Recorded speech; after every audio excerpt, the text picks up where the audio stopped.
But I don't know how you want to start. Just I don't know where to how did you get involved in ACORN? How did you end up as president? I can start there back in 1982. There you go. I got started with ACORN when an organizer knocked on my door. That's the first time I had heard of ACORN. My daughter had heard of it, but I had not. And the organizer knocked on my door, and for the first time anybody asked me about my concerns in the neighborhood. Usually people would come to me and tell me what my problems were and how they were going to solve it. And so me, the do-nothing person, I would sit back and wait for other folks to solve my problems. So when it never got solved, I could always point my finger at somebody else and say, you didn't solve my problem. I had no responsibilities in it. I had no claim to it, so I didn't take any responsibility. So that was in '82. Knocked on my door, and just to get rid of this organizer. Because I was a soap opera queen at that time, so I loved my soap operas, and they came in during my soap opera time. So just to get rid of this organizer, he told me all about ACORN, and when it got to the point of asking me to join, now I'm really trying to get rid of him because I really didn't want to join. And so he said, I think it was $5, no, $8 Probably $5 or $8, something like $5. 30 years ago, yeah. Yeah, $5 a month, something like that. And was the membership dues, and he was telling me about all the members paid for the organization. You know, it wasn't no big hand-me-down sums of money that's coming down to the organization that we had, that they paid for it themselves by joining members, and members taking responsibilities for whatever it was. So just to get him from my door, I told him, okay, tell me about a meeting at the end of my street the next day. I said, okay. I gave him the $5 right. membership dues just to get him out of my face. And he left. But then I had went on and almost forgotten it until he called me and to remind me that I had said I was going to a meeting at the end of my street that Thursday night. And then in the process, said, yeah, okay, I'll be there. And then he called me again to remind me tomorrow night, which is the meeting at the end of your street. Okay, I'll be there. The day of, he called me again and said, I just wanted to make sure you were coming to the meeting at the end of the street. I said, I'll be there. And sure enough, now this God is damn it. third time he called. I am committed now. I said it 3 times. I gotta go now. You have no choice. Yeah. And so I did. And I went to the end of the street. And my issue at the time was a vacant lot next door to me. And I hate to say it, but the vacant lot is still there, next door to me. Uh-oh. There's perfect equity in ACORN. You know, your own issue, no matter how big you were in the leadership, didn't take precedence over the group. And so I went to this meeting that Thursday night at 6 o'clock at this Macedonian Baptist Church at the end of my street, just to talk about a vacant lot. And lo and behold, the chairperson of the meeting didn't show. So they asked me to chair. I had never chaired a meeting. I didn't know anything about chairing a meeting. I sing in the choir at my church, but I sing background. I was never the lead in anything in my church. So I tried to get out of it by saying I had never done that. I don't know how to do it. And so the organizer had this agenda. He said, just follow the agenda. Just follow whatever is on the agenda.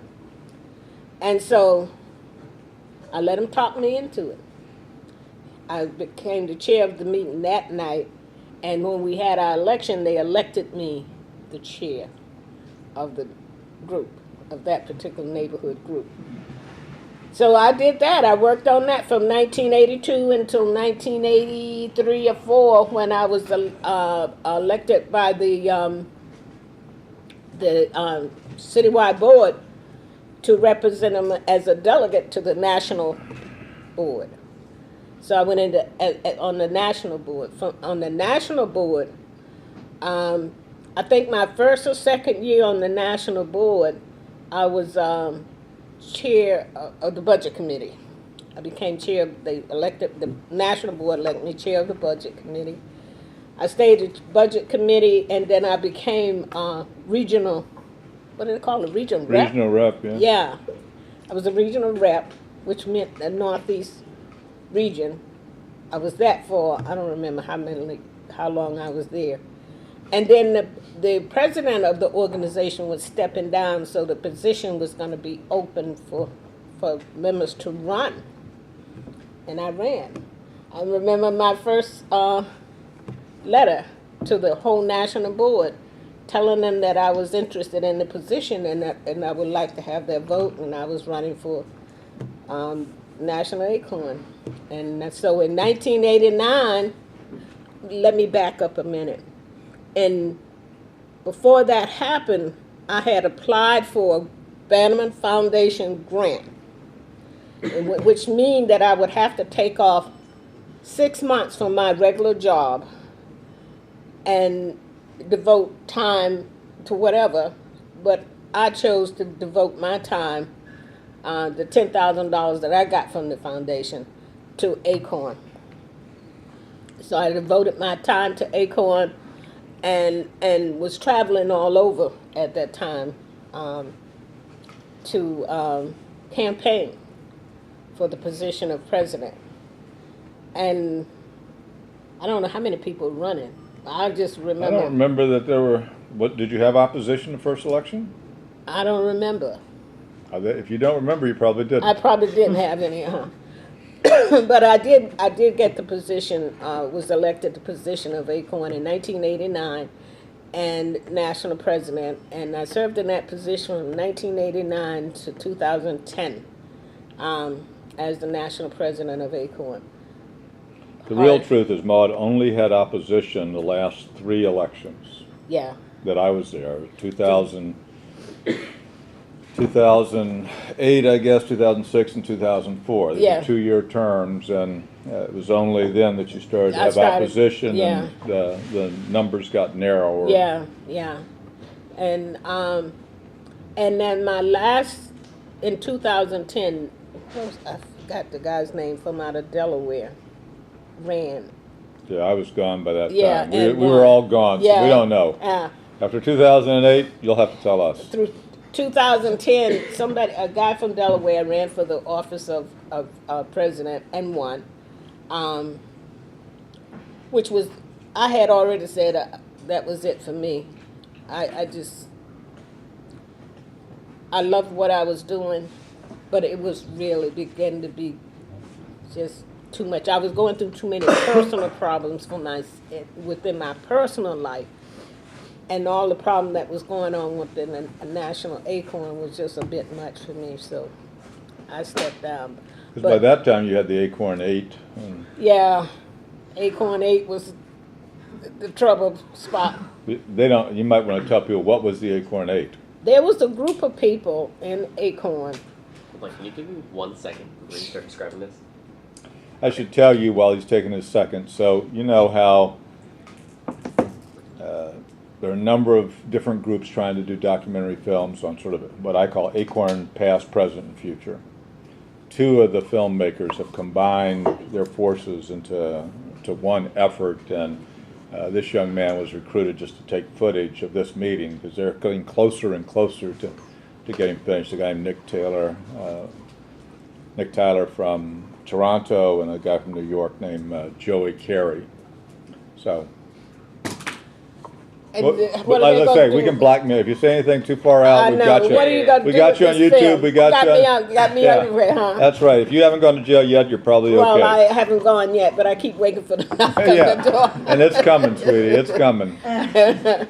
With Obama in, maybe it's another 4 years Yeah, off. well, at I least. heard on TV the other day that they're still blaming Acorn for Obama's.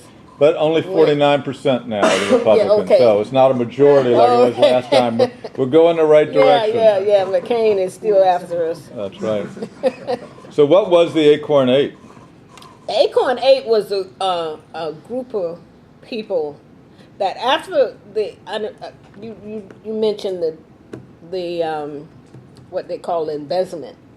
Did I mention it? No, but you can. Yeah. Okay.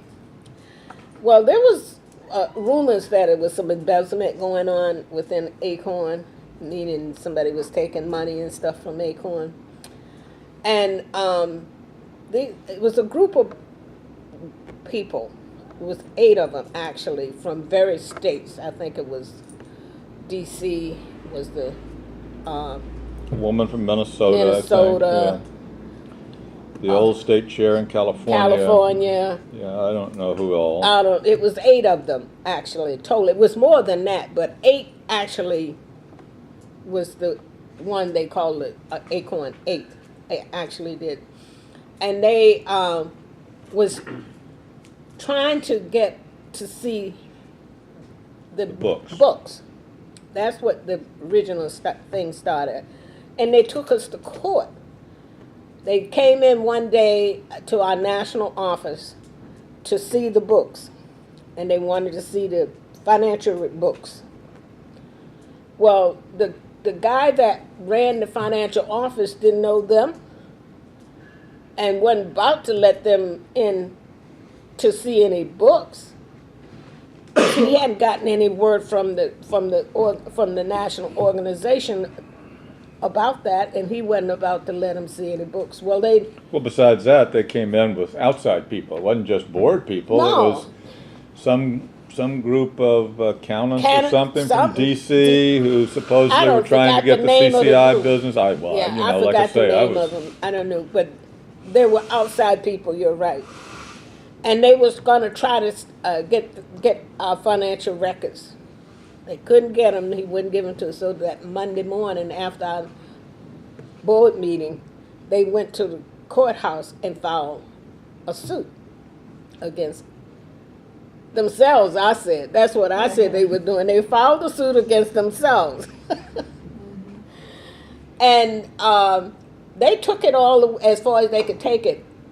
And that's what Wade and I were just saying. They had knocked on my door to arrest me yet. Yeah. But they still was actually trying to get those books. They wanted to see those books. And I don't think they ever did. Well, I think they saw every financial record that was available in the reports. What they really wanted was to have the group they were fronting for take over CCI's function. Exactly.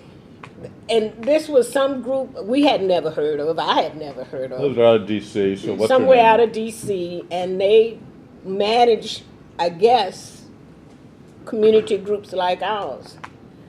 I guess that's what they did. I'm not sure what they did. But anyway, since we wouldn't let them manage us or take over us, they took us to court. And they used our members to do that. You know, the lawyer they had in New Orleans, James Gray, was just elected to the city council here about 2 weeks ago. Really? Yeah.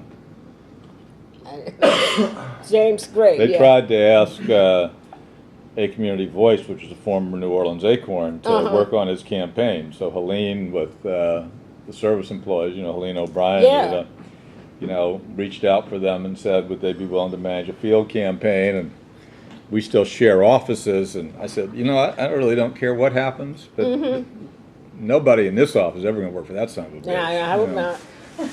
Filed suit against Acorn just to try to, pad his own pockets. Now he tries to claim he's our big buddy and wants to be on the city council. Yeah, that's like Mccain, huh? Put dirt on my face first before we, Helene's memory may be short, mine's long. Well, mine is sort of long. I'm getting older now, and I kind of forget stuff. You know what you do? Write it down. That's, I have to. write it down. I have to write James everything. Gray, write it down. Yeah, No, okay. You know, you But, can forgive, just don't forget. Right. But James Gray, I'm surprised he ran for city council. I call him a crook. I thought he was a crook. Well, that, in some ways, people in Louisiana see that as a qualification for public office, so, you know. Oh, okay. This is New Orleans, we have an expanded view Oh, of what okay. civic engagement really All means. right, So okay, that doesn't okay. disqualify you in Louisiana. Okay. Well, he and his group, James Gray was a lawyer, and I forgot what this other guy's name was out of D.C. Yeah, I don't know. I don't remember either way. Anyway, they filed a suit against us. They lost. In the end, they lost the suit, but they still. Well, they became Fox News darlings. Oh, they were they big were. right-wing darlings, weren't Yeah, they? there's another woman that became this Fox News darling. Rather, she wasn't part of the 8.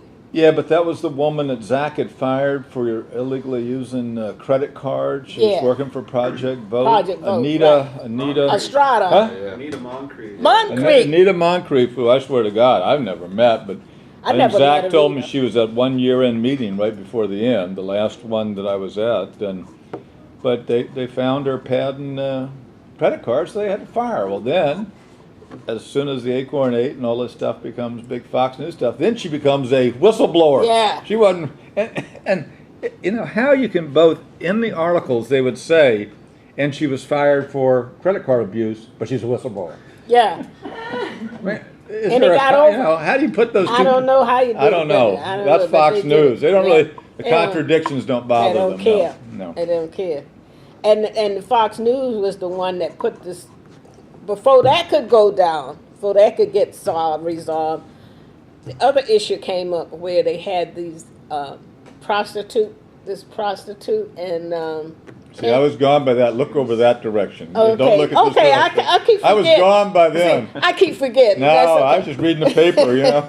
They had I this was in Toronto prostitute- with Jude, and Fox News and them started calling me, and I said, you know what? I'm in Canada, and we don't even have television here. BlackBerry is just for email. It's Oh, not right. for phone. I don't know anything about Yeah. what Well, happened they- in the United States. Fox News with this guy James Keith. O'Keefe. James O'Keefe. O'Keefe, I think his name was.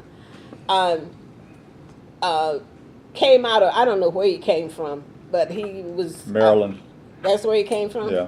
New Jersey and Maryland. And he came into our office, so they made it appear. Now, all the stuff that was publicized in the news wasn't true. A lot of it wasn't true. He didn't get people to tell him anything about, I think they was talking about how to dodge taxes or something. I'm not sure what. Well, he said he was running, you know, one of the more colorful examples was he was running some prostitutes up from El Salvador, El Salvador, Guatemala, and wanted to put them in a house. and I don't know, whatever it was he wanted to do. I've never actually watched a single frame of it on TV, so I really I don't. did. I watched some of Yeah, it. no, I and- didn't have to do that. Yeah. But he went in, he claimed he went in and dressed up, he claimed he was dressed up as a pimp when he went into our office. That's not true. He wasn't dressed the way he was appeared to be on TV.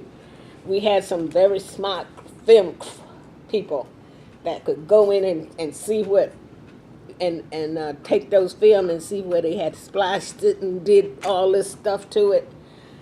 He went in and he did go into the office, but he didn't go in that outfit that he was supposed to have gone in with. He didn't get the information he claimed that he got from the organizer.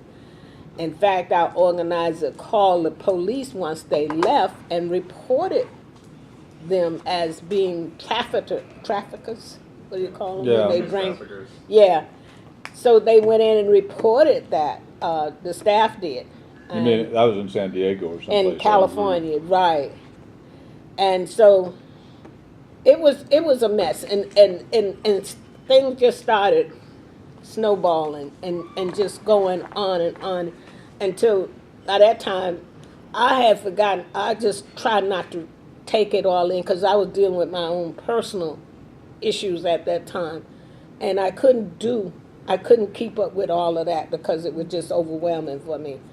And so I'm not, a lot of the stuff that happened, I wasn't clear on it, didn't get it all because I wasn't as hands-on as I should have been at that time. But that's what brought us down. But of course, nothing about what Marcel Reed did would have surprised you, would it have? No, Marcel Reed was a little. It's not like she just became a problem in 2009. No, she was always a problem. I think she was a problem from the very beginning. She became a problem. You remember our delegate from Chicago had to get up at the board meeting to talk about sitting behind the bus on... Yeah. So... You want to share that story, or do you remember it? I don't remember it. You can tell me. We'd love to hear about some of the banking campaigns. We'd like to have your stories I hear too. about those banking campaigns. Obviously, Okay. we're not going in a positive direction. Yeah, the banking campaign. Those were some of the most... I enjoyed some of the most enjoyable moments for me within ACORN when we was going after the banks for their predatory lending practices and all those things that they were doing to especially to low-income communities, redlining and all of that stuff they were doing for us. Well, we hit Wells Fargo. I remember we was out in California when I think it was California. Los Angeles Convention. Yeah, we hit Wells Fargo, hundreds of us, 1,000 I would say, Yeah. hit Wells Fargo. We hit was it Bank of America? It wasn't called Bank of America then, was it? Well, Bank of America and... Before they were Bank of America. You know, I don't know. They've been Bank of America for a while now. Yeah. But So all of those, just about every bank, we did some kind of campaign against an action on, including some of the tax preparing places like H&R Block and some of those practices. So in that banking campaign, though, I learned a lot about the banking practices, how they practice their business, and they're some of the biggest crooks too, I think, that's going, and the way they target certain groups of people and the way they do their business in certain neighborhoods. I think they are some of the not so kind people to communities. I don't know if you want to ask me any specific questions about those, yeah, what kind of questions do you want to talk about? because I could go on talking forever and may not answer any specific questions If you like explain to some people might not know really exactly what the redlining problem was, what the banks were doing, and what our demands were around what we wanted them to fix and what we won. Okay. The specific redlining where I got that's when I began to first work with ACORN in the banking around redlining.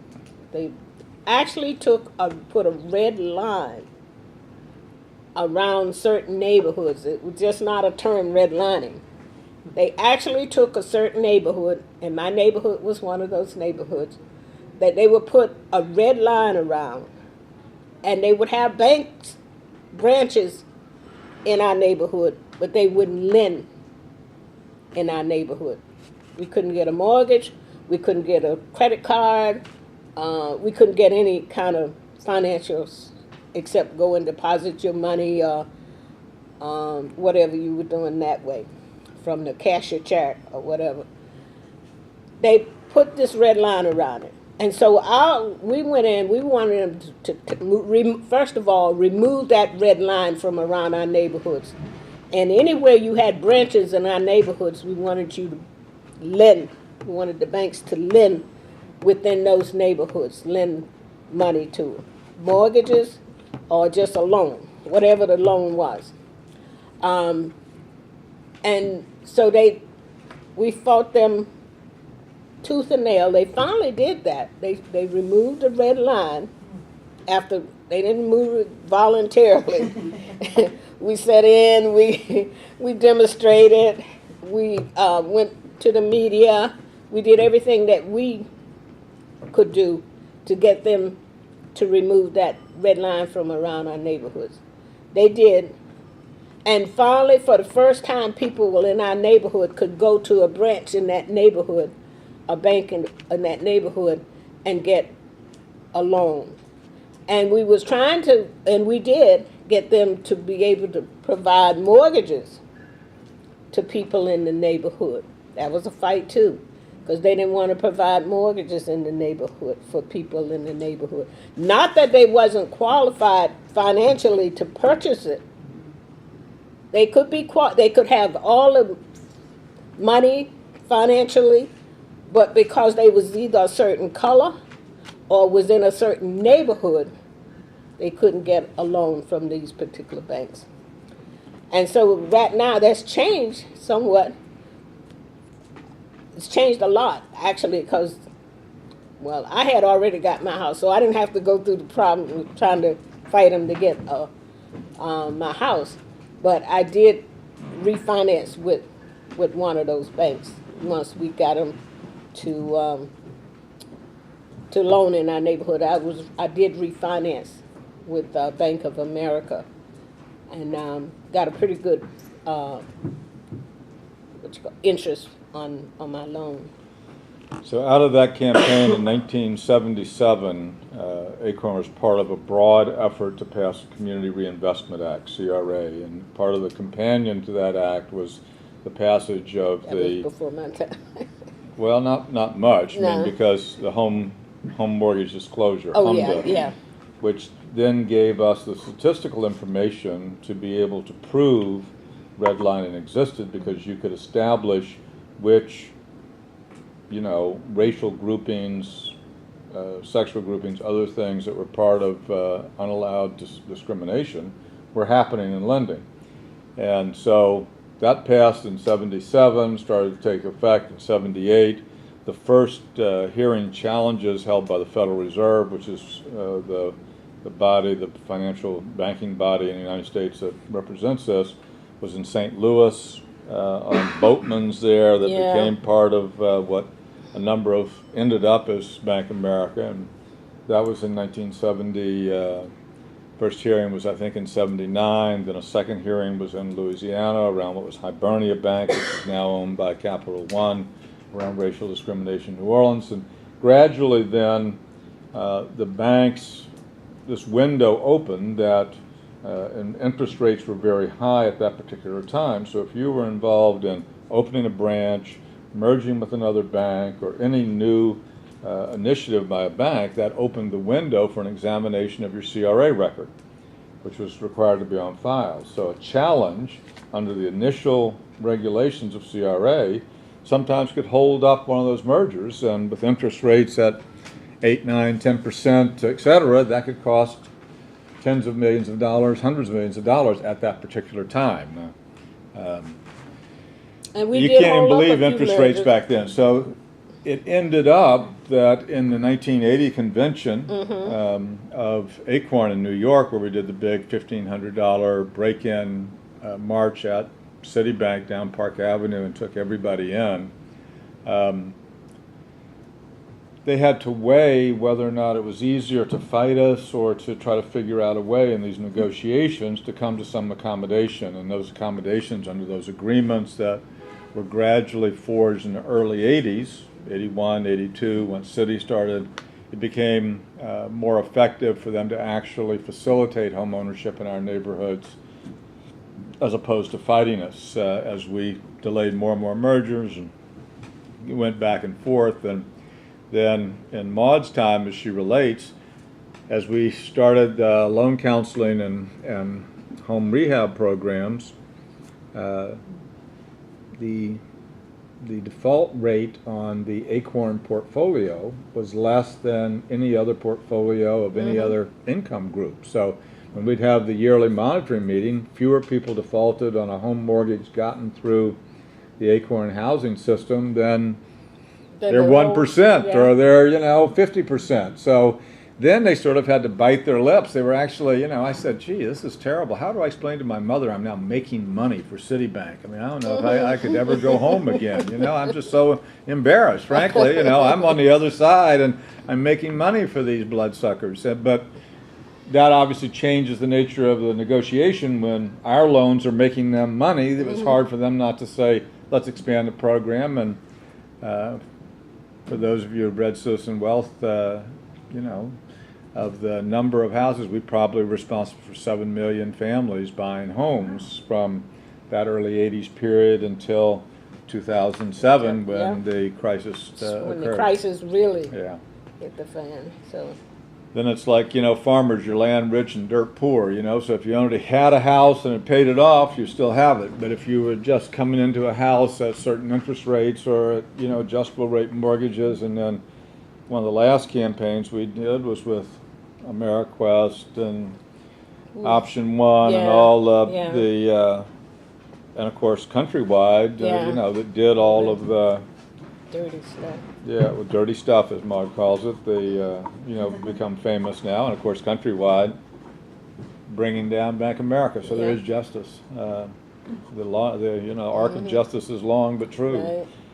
So that was certainly a major campaign. That was one of our biggest campaigns that I remember is with the bank, around the banking. Yeah, predatory lending, all Predatory those lending practices that practices. kept reiterating in different forms year after year, and Right. unfortunately are still out there in a lot of financial institutions in the U.S. Yes. Giller. How do you tell me how you delay a merger?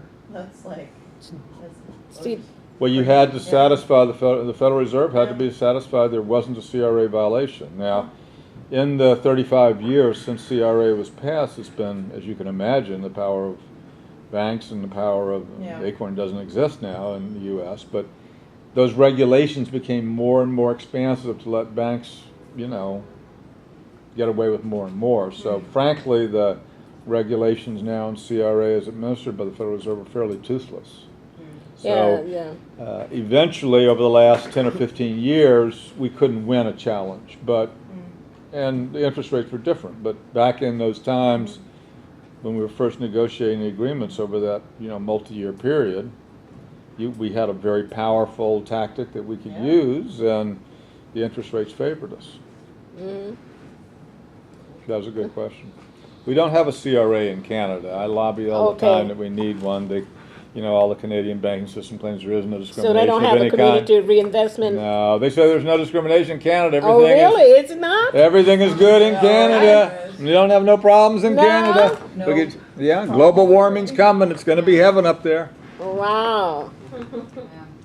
So, Yeah, so Maude, you met a lot of people, and like you probably must have been leading up negotiations and stuff, and also meeting with a lot of lobby. And I always remember seeing those Acorn Goes to Washington videos, and then it's you and Al Gore or whatever. Oh, So yeah, I met what were highlights around that for you in like meeting? Because it must have been pretty wild, like someone knocking on your door, and also these people are worldwide famous people too, Yeah, I think the one. worldwide famous people, it's that separate category. We We don't have those people in Canada. worldwide famous people, yeah. I think one of the one that I remember a lot of them, but one of them was the Bank of America CEO. CEO, Chris.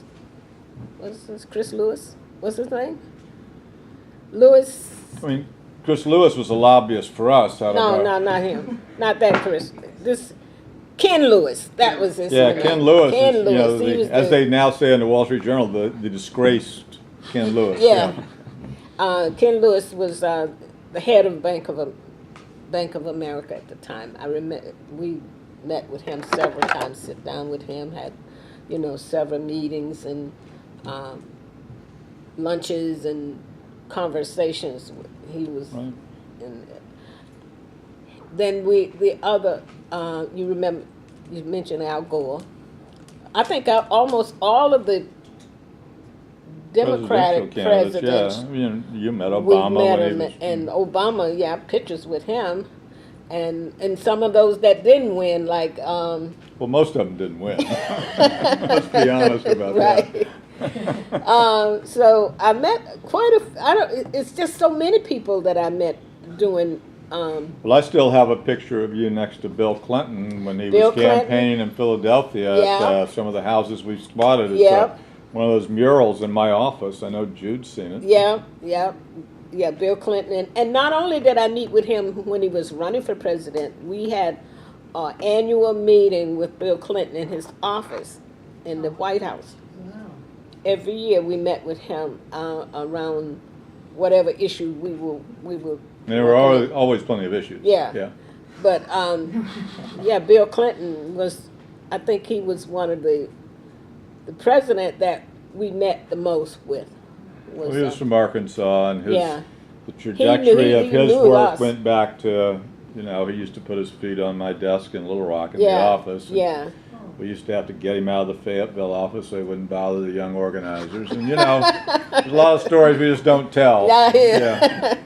But we yeah. knew Bill and he was a contemporary in that sense. Yeah. And the worst one I remember meeting with was Mccain. He was on our side, we thought, about the issue, whatever the issue we were working on. Well, remember, he was our ally on the immigration. Yeah, on the immigration thing. He was right on our side, and then he threw us under the bus so hard that we couldn't, we was out before the bus wheel hit us. Yeah. Serious. He just threw us under there. And, that was the worst one, I think, I remember, was John McCain.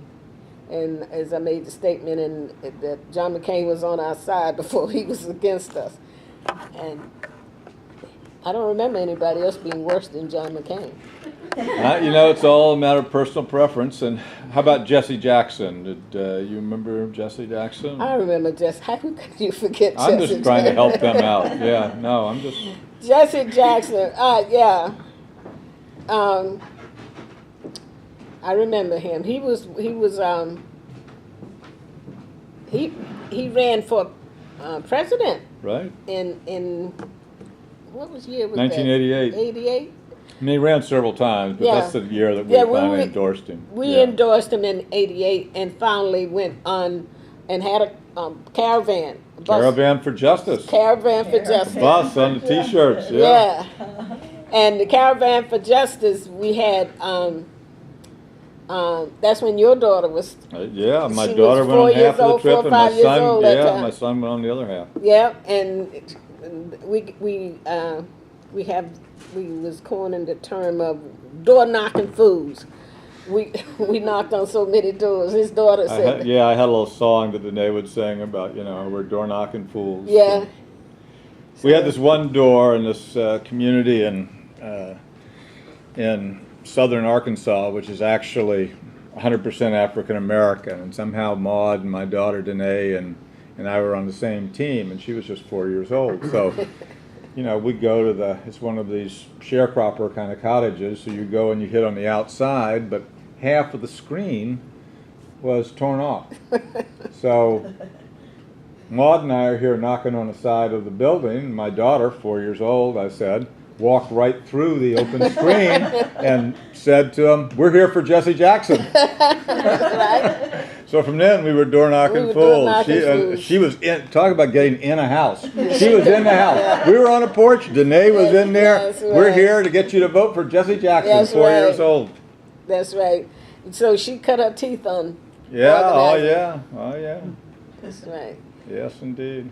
So, I have to ask, you have other questions that are more positive? But I have to ask, just because it's, so what, obviously I wasn't there, but what could the board meeting have been like when you had to decide to disband ACORN? It was tough. It was really tough, because people,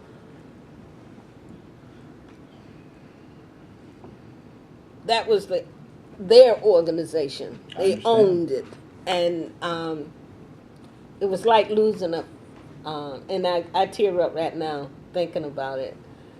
A family member to death, That's how it was. It was like, it wasn't, everybody was crying. Everybody was, it was just terrible. Because it was so sad. It was really sad. But you felt you had to do it? We didn't have any options? We didn't have many options left. We had no options left. I didn't feel like we had any options left. I didn't really want to do it, but was it about money, or? it was partly about money. We didn't have any.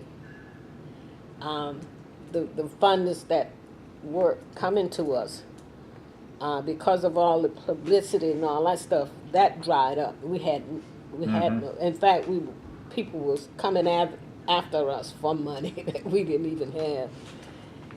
So it was tough. But the toughest part of it, not the lack of funds, which was people said they were willing to continue to volunteer. But I think it was some parts of it was staffing coming after the organization itself. I think that's part of what was behind part of it. What do you mean, staffing coming after?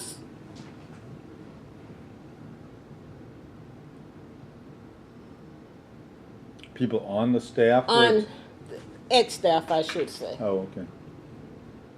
Not people that was currently on the Okay. staff, but people that was ex-staff members. I think that was part of where they did everything they could to bring the organization down. Interesting. So it was almost like a sabotage thing. It was, I believe. I'll be damned. Well, you know. I believe it was sabotaged. But no, we had financial problems, no doubt about it. We just couldn't pay our bills. Yeah. We just couldn't do that. So we had to, eventually, we was thinking of reorganizing. I didn't know the term, what that meant by reorganizing, Right. but reorganizing where you kind of go out in bankrupts, kind of, and you. Well, in the United States, there's a procedure that you can sort of, chapter, was it chapter 7 versus chapter 13 or whatever it is. And one form of bankruptcy, you can reorganize under bankruptcy. The other is you liquidate. So that must be what you're talking about, is a debate between those two. It was a debate between reorganizing and liquidating one. And so we, in 2010, we began the process of liquidating the organization. So the last 3 years, it's I'm still on some parts of it, like the part that you put the money, what you call it? Pension fund? Pension fund. Well, that just distributed, obviously, a couple months ago. Yeah, we just got that. We're trying to close that out by Giving the money to people, January. right? We're trying to find all the people that was in the pension fund. We think we got a lot of them dead, and we think we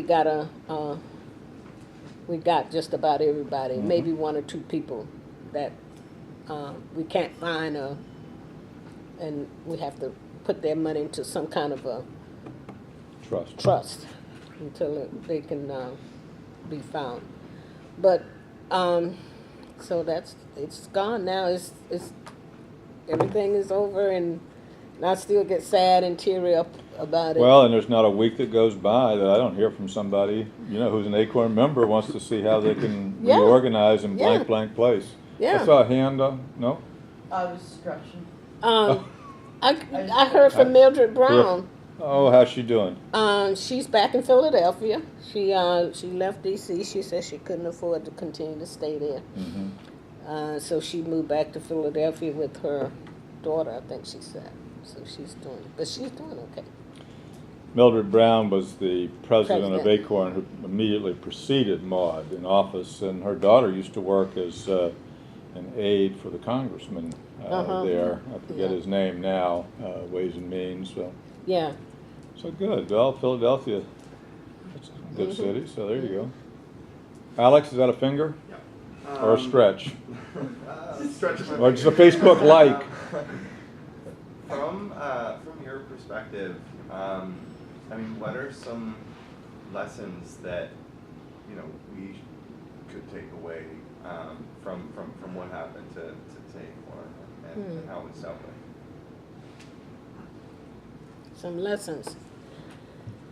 Oh. Well, one lesson I think you could probably benefit from is just by keeping on top of whatever it is. It's just not the organizing piece that's all I focused on was that piece. I didn't focus as much on the financial end of it as I probably should have, or some of the other aspects of the organization as the way I should have.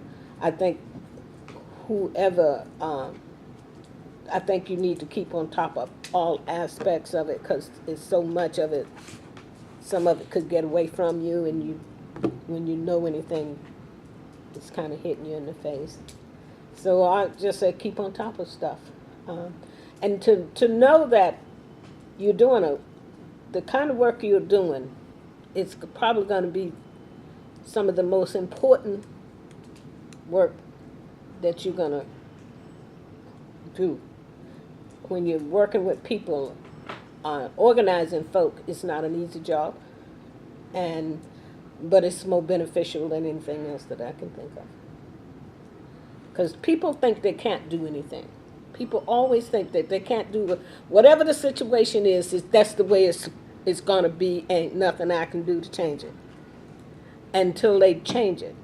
And then they begin to know that people power is some of the most important power there is. So. One of the lessons I took from watching it from, a distance, not a far distance, is that we have to control our resources more. That's right. That the Yeah, notion keep on that top of it. it looked like y'all were abandoned by most of the foundations, and Just about all of them. so to depend on that for part of the sustenance of a membership organization seems to be imperil the membership. Yeah, when I used to say this, and I didn't realize how important that was until after we had broken. I used to say, foundations may come and foundations may go, and they will go, most likely. And so when you're dependent on foundation grants and other kinds of people to support you,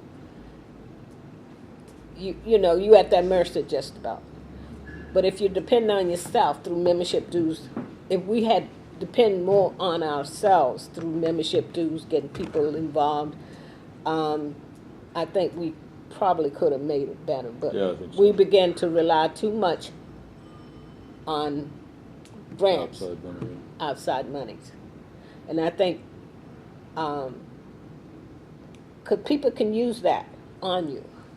They can use the fact that they are funding you, and they can snatch it whenever they deem necessary to snatch it, and then where are you? Just like we were. So I think the more that would be the thing. The more that you can rely on yourself, as opposed to outside funding, in terms of staying funded, is the better. That's a good lesson. Other questions, comments, thoughts? John?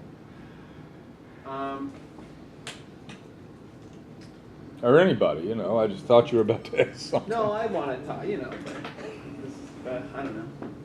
It's all so sad and so forth. And I was around at the end of these staff meetings, and it quite frustrated me beyond all recognition. But I don't know. Yeah, it was a sad time at that time. That was one sad time. Yeah, we got so we couldn't let Johnny go to any more meetings No. in the U.S. It was like we Okay. banned everybody at the border from Canada after a while because it was so negative It was down so there. sad. It was Yeah. such a sad time. And but when people in sad times like that, and they just strike out at each other, we weren't striking at the source that we should have been striking at. No, we were fighting. We were fighting out each other. And people do that when they don't know what to do. That's what I think was the Yeah. what killed it. Yeah. I'm not being cheery, and Judy's my boss, and Judy wants me to be cheery, so I don't. Well, but, you know, and obviously, this is something I think about a lot too, but, you know, I was talking about the book in 2009, or yeah, I guess it was 2010, right after, as it became clear that y'all were making a decision to go out of business. And I was at Williams College here in the western part of the state, and then a couple of the professors and some of the students invited me to have a beer with them after it was over. And I was sitting next to a woman who was a professor of political science there at Williams, and who studied social movements. And she sort of, you know, about halfway through the beer, she said, "Well, now, Wade, why are you surprised that Acorn is dying?" And I said, "Well, I mean, I was founded it. I was there for 38 years. I think it's a terrible tragedy. I think the He's future." getting ready to celebrate our she says, 40th "Well," anniversary. Right. She said, "Well, but, you know, for a social movement to live even 10 years is so rare. Everybody No says that. social movements live." Everybody And, you know, to says tell you that. the truth, I said, frankly, that's thought no of it comfort to me. that way. That's It's no not comfort at right. all. Right. But, you know, as a student of this work, in all fairness, as tragic as it was, you know, we probably took Acorn's long-term permanence for granted. Yeah, we thought we were going to be here forever, and And we should have been, truly in my believed view, that. and I still believe that. And we will be. I mean, Acorn International is here, Acorn Canada is here. John has a biological concept that explains it all. I never can remember the something paradox. Yeah, it's when a plant moves, able to move from America to Canada or to India. And From stuff. its natural Changes a host, little you bit. know, when it's like biodiversity in islands, like the stuff Wilson does out here at Harvard that, you know, establishes that even if a plant was native to an original host and for one reason or another can't live there, if it had been transplanted to another, it might be able to flourish there. So, you know, if you ever Ta-da! want to, That's there you what go. Here they are, Yay. Acorn Canada.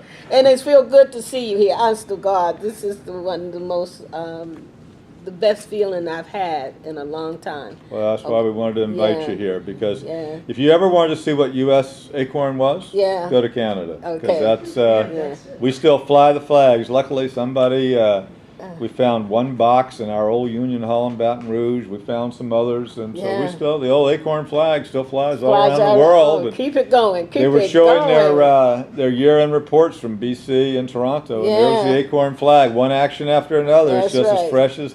I still have a storehouse that I hide them in my shed. We're almost out. You know, you got the Yeah. money to buy your own flags. You know, I got. They're not gonna look the same though. I can help you with this. We can go to original sources, but you know what I do is give every new country a flag. Oh, good. I give them 2 flags, so I got, you know, in case we get up So to now we're 20. kind of low in flags, though. Well, you know, not that low. There are only Okay. 15 countries. I've still got half 15 a box countries full. is a lot of countries. Yeah, that's right. That's a lot of countries. That's- And I remember. And they're all we- different, we- you know. Oh, It- this is so wonderful. Yeah. Where are they? What, you're going to come down to New Orleans and break in my shed? This is because my Australian Shepherd guard dog is known as, you know, just lick you to death. Oh. In the shed, Jude, in the shed. Mm. But we should get some new flags made. I mean, we could probably go in on that. Hey, what was that, Alex? Bilingual flags. Bilingual flags. Oh. We just need, we got some Spanish ones in the Toronto office. We gotta spend. Yeah, that'll help you in Gatineau. Yeah, for real. That's right. Quebec will love those Spanish flags, but we could use some. We could use those in Ecuador. I got for sure. one. We could trade. Okay, Tracy's. And, you know, we still need, you know, this whole problem in Guinea where the registration for Acorn Guinea is in French and we still can't read what in the world they want us to do. We really need to solve that problem up there in Gatineau and Quebec and whatever. And we still, you know, here we have the Acorn model now in Italian, Spanish, it's almost in Serbian, it's in a couple other languages. Where's We still don't Serbia? have it. Yeah. We're Serbia over in Eastern Europe. And then Oh. Belgrade is the Yes, capital, if connection. you've ever heard of Oh, that. yeah, I heard of Belgrade. Yeah. Yeah, because the Skype didn't work out with that fellow. I am impressed. Yeah. I am totally impressed. Well, but it's not, it's, you know, I and if am. it's any comfort, you know, it's, I can still remember, you know, the McCain-Obama debate. I was in Indonesia and working to train some organizers with one of our partner organizations that had a municipal election. And I got off the plane and they said, "Oh, you must be so excited." And I said, "About what?" And they said, "Didn't you see the debate between McCain and Obama?" And I said, "I don't watch that kind of stuff." Well, they mentioned ACORN, and we were so proud. Yes, Acorn. I mean, the notion that a community organization was part of, they were news in just so America proud of right now. ACORN being in that debate. And of course, later on, Yeah. you see, maybe it wasn't such a win. Yeah, But- we still in the news though. McCain brought it up, and Obama threw us in front of the, Yeah. of the bus. But you know, you add a little language subtlety there. Most of the people around the world just thought that was just, they were so proud of ACORN being Yeah. in a presidential debate. Wages. Oh, yeah. You got to be happy. Oh yeah. Yeah. Oh yeah. I'm proud. Oh, the memories. But yeah, but they're all different. I mean, that's in the United States, even across.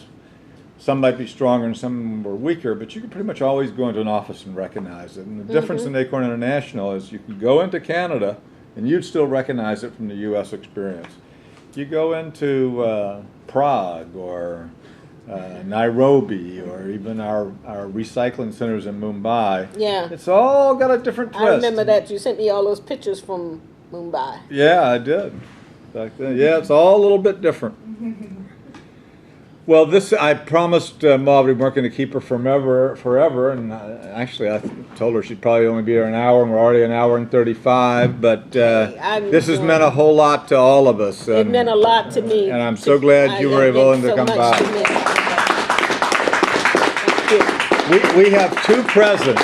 One of them is in order to fund part of Acorn International, we went into debt about $500,000 and bought a coffee house, which 5% of the gross funds 4 or 5 of our Latin American offices. So this is coffee that we have. It's 100% fair trade coffee and chicory. So you now Oh, my have a goodness. half pound of Fair Grinds Coffee Is House. with this it? No, darling. Oh, okay. No. That's some Boston Commons Fair Grind. Well, it's pretty good. But you know, this is Fair Grinds This is Coffee better. House. This Okay. is much better. Yeah. Okay. There you go. And Thank you. From Canada T-shirt. Oh, thank You're you. welcome. oh, now she's excited about that. Yeah. It's coffee. Oh, I don't know. I'm excited about I know. But you got a T-shirt now Oh, with my Acorn goodness. on it. Yes. Thank you. See, and so they all much. like the maple leaf there. That's you Yeah. know. I still have the Canadian flag. Remember we had that flag Yeah, yeah, at the convention? yeah, I yeah. still have that flag. And I keep that flag. It flies among the other flags that I have. To tell you the truth, I have a little small Canadian flag on my office. I know where my Yeah? bread's buttered. Yeah. No. You can't